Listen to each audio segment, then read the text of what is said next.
warahmatullahi wabarakatuh. Perkenalkan, nama saya Nela Krantarisa dengan NIM 45240912880.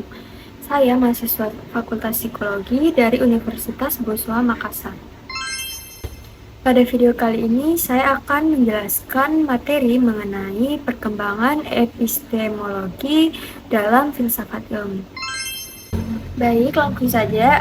Epistemologi ini teori pengetahuan cabang filsafat yang berurusan dengan hakikat dan lingkup pengetahuan. Dia juga berkaitan dengan pengandaian dan dasar-dasarnya ini serta pertanggungjawaban atas pernyataan mengenai pengetahuan yang dimiliki. Nah, seorang filsuf, Bacon mempunyai peran penting dalam metode induksi dan sistematisasi prosedur ilmiah menurut Russell. Karena dasar filsafatnya sepenuhnya bersifat praktis, yaitu untuk memberi kekuasaan pada manusia atas alam melalui penyelidikan ilmiah. Lalu menurut Bacon tadi ini, pengetahuan tidak akan mengalami perkembangan dan tidak akan bermakna kecuali ia mempunyai kekuatan yang dapat membantu manusia meraih kehidupan yang jauh lebih baik. Nah, umat manusia ingin menguasai alam, tetapi menurut Bacon tadi ini, keinginan itu tidak tercapai sampai pada zamannya hidup. Hal itu karena ilmu-ilmu pengetahuan tak berdaya guna dalam mencapai hasilnya. Sementara itu, logika tidak dapat digunakan untuk mendirikan dan membangun ilmu pengetahuan. Bahkan, Bacon menganggap logika lebih cocok untuk melestarikan kesalahan dan kesesatan yang ada ketimbang mengejar dan menentukan kebenaran. Nah, pengetahuan yang diperoleh oleh manusia melalui akal, indera, dan lain-lain mempunyai metode tersendiri dalam teori pengetahuan. Nah, diantaranya ini yang pertama ada metode induksi. Nah, induksi ini biasa disebut suatu metode yang menyimpulkan pernyataan-pernyataan hasil observasi yang disimpulkan dalam suatu pernyataan yang lebih umum. Nah, David Hume 1711 sampai 1716 telah membangkitkan pertanyaan mengenai induksi yang membingungkan para filosof dari zamannya sampai sekarang. Menurut Hume, pernyataan yang berdasarkan observasi tunggal, berapapun besar jumlahnya, secara logis tak dapat menghasilkan suatu pernyataan umum yang tak terbatas. Dalam induksi, setelah diperoleh pengetahuan, maka akan dipergunakan hal-hal lain seperti ilmu mengajarkan kita bahwa kalau logam dipanaskan, ia mengembang. Bertolak dari teori ini, kita akan tahu bahwa logam lain yang kalau dipanasi juga akan mengembang.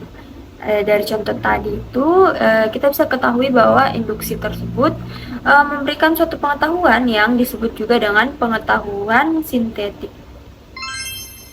Nah, yang kedua ini ada metode deduktif. Deduktif ialah suatu metode yang menyimpulkan bahwa data-data empirik diolah lebih lanjut dalam suatu sistem pernyataan yang runtut. Hal-hal yang harus ada dalam metode deduktif ialah adanya perbandingan logis antara kesimpulan-kesimpulan itu sendiri. Ada penyelidikan bentuk logis teori itu dengan tujuan apakah teori tersebut mempunyai sifat empiris atau mempunyai sifat ilmiah. Ada perbandingan dengan teori-teori lain dan ada pengujian teori dengan jalan menerapkan secara empiris kesimpulan-kesimpulan yang bisa ditarik dari teori tersebut. Nah, selanjutnya yang ketiga ada metode positivisme. Metode ini dikeluarkan oleh Auguste Comte 1798 hingga 1857. Metode ini berpangkal dari apa yang telah diketahui, yang faktual, dan yang positif. Ia menyampaikan segala uraian atau persoalan di luar yang ada sebagai fakta. Menurut Comte, perkembangan pemikiran manusia berlangsung dalam 3 tahap. Yang pertama ada teologis, yang kedua ada metafisis, dan yang ketiga ada positif. Pada tahap teologis, orang berkeyakinan bahwa di balik segala sesuatu tersirat pernyataan kehendak khusus. Pada tahap metafisika atau metafisik, kekuatan adikodrati itu diubah menjadi kekuatan yang abstrak, yang kemudian dipersatukan dalam pengertian yang bersifat umum, yang disebut alam dan dipandangnya sebagai asal dari segala gejala.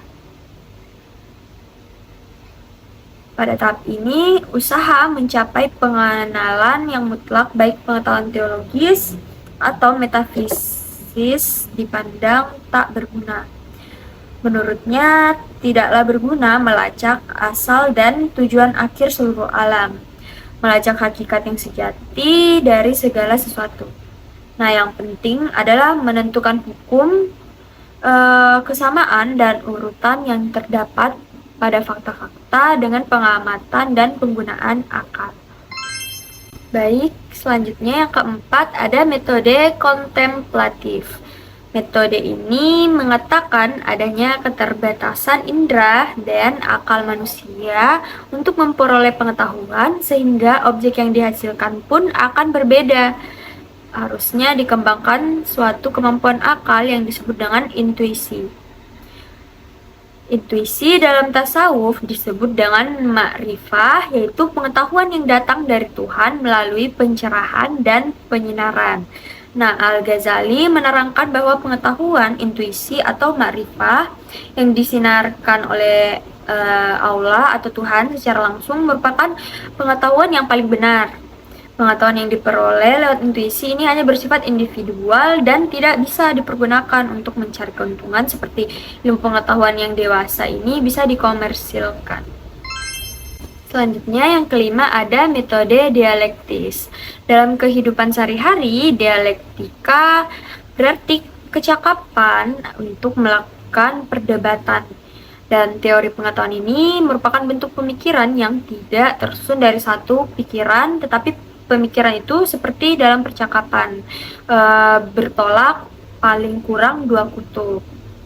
Hegel menggunakan metode dialektis untuk menjelaskan filsafatnya lebih luas dari itu. Menurut Hegel, dalam realitas ini berlangsung dialektika. Dan dialektika di sini berarti mengompromikan hal-hal yang berlawanan seperti yang pertama, diktator.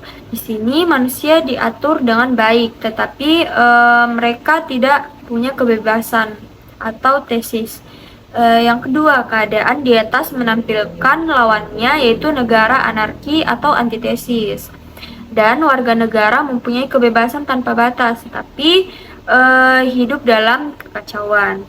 Yang ketiga, tesis dan antitesis ini disintesis, yaitu negara demokrasi. Dalam bentuk ini, kebebasan warga negara dibatasi oleh undang-undang dan hidup masyarakat tidak kacau. Baik, adapun perkembangan ilmu pada masa modern dan kontemporer secara epistemologis. Pandangan itu merupakan kritik terhadap pandangan Aristoteles, yaitu bahwa ilmu pengetahuan sempurna tak boleh mencari untung, namun harus bersikap kontemplatif, diganti dengan pandangan bahwa ilmu pengetahuan justru harus mencari untung, artinya dipakai untuk memperkuat kemampuan manusia di bumi ini. Nah, pada abad-abad berikutnya di dunia barat dan mau tak mau juga di dunia luar barat dijumpai keyakinan dan kepercayaan bahwa kemajuan yang dicapai oleh pengetahuan manusia, khususnya ilmu-ilmu alam, akan membawa perkembangan manusia pada masa depan yang semakin gemilang dan makmur. Baik, itulah tadi penjelasan saya. Sekian dan terima kasih. Sampai jumpa di video selanjutnya. Wassalamualaikum warahmatullahi wabarakatuh.